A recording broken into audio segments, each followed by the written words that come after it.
Bonjour, je reçois aujourd'hui Fanny Pradel, formatrice en agronomie au CFA-CFPPA de Montpellier et autrice du jeu Les mots de l'agro, paru chez Educagri Éditions. Bonjour. Bonjour. Alors Fanny, comment est venue l'idée de la création de ce jeu? Ce jeu est né, du constat qu'il était difficile, pour, les apprenants, qui font des formations agricoles, d'apprendre, de retenir, de s'approprier, le vocabulaire qui est lié à l'agronomie, la biologie, l'écologie. C'est du vocabulaire, scientifique que qui n'est pas, naturel pour la plupart des apprenants et il est nécessaire de beaucoup le répéter.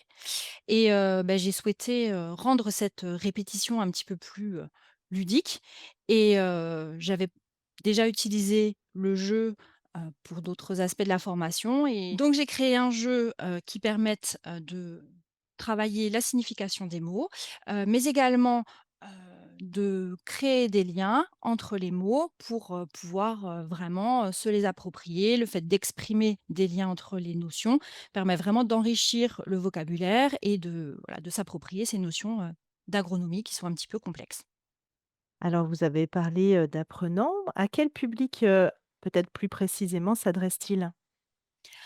Alors pour ma part, j'ai beaucoup utilisé ce jeu avec, des apprenants de CFA et de CFPPA, en aménagement paysager et en agriculture et ce jeu s'adresse, à des niveaux de formation très variés, du CAP au BTS et que ce soit en CFA, CFPPA, mais aussi au lycée.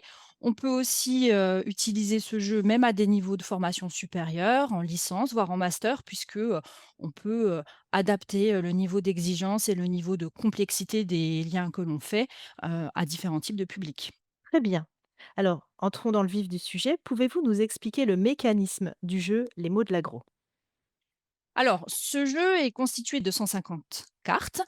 Chacune des cartes comporte un mot relié, à l'agronomie. Ces mots sont classés en 7 thématiques comme l'écologie, la morphologie végétale, ou sol. Hem Le jeu comporte plusieurs modes de jeu, mais le principe du jeu reste le même pour chacun des modes de jeu.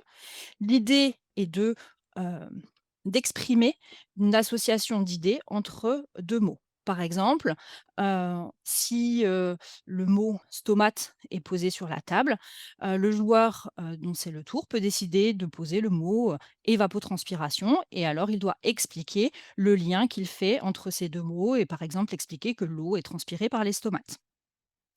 Et donc on continue le jeu jusqu'à ce que, toutes les cartes, du jeu soient, épuisées. Il y a des manières de gagner des bonus pour, aller p avancer plus vite dans le jeu. Si on fait des liens plus complexes, non pas entre 2 mots, mais entre 3 ou 4 mots. Pour, diversifier les possibilités d'utilisation du jeu, plusieurs modes existent, notamment un mode coopératif, ce qui va permettre aux joueurs de collaborer pour réussir, à faire le plus de liens possible entre les mots. Ce mode de jeu coopératif, permet notamment de tranquilliser, les apprenants qui sont plus en difficulté avec l'utilisation du vocabulaire et de les mettre moins en difficulté par rapport, à des camarades qui seraient, plus à l'aise, avec ces thématiques. Et puis il existe de modes de jeu compétitifs, parce que certains joueurs, certains groupes, imaginent mal le jeu sans faire un petit peu de compétition. Le jeu comporte aussi plusieurs niveaux de difficulté. On peut corser un petit peu le jeu en obligeant, par exemple, à varier les thématiques.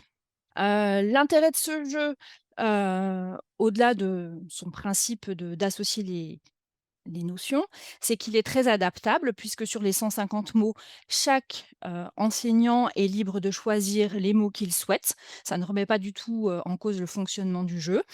Donc il peut s'adapter au vocabulaire qu'il utilise, à sa progression, au point qu'il souhaite faire travailler, au groupe. Et puis pour, pour les enseignants, qui souhaitent, également ajouter des mots, il est possible, de télécharger des cartes vierges sur le site d'Educagri Édition et ce qui permet de pouvoir ajouter des mots spécifiques. Par exemple, les enseignants de viticulture pourraient ajouter, voilà, des mots qui sont plus spécifiques à leur activité.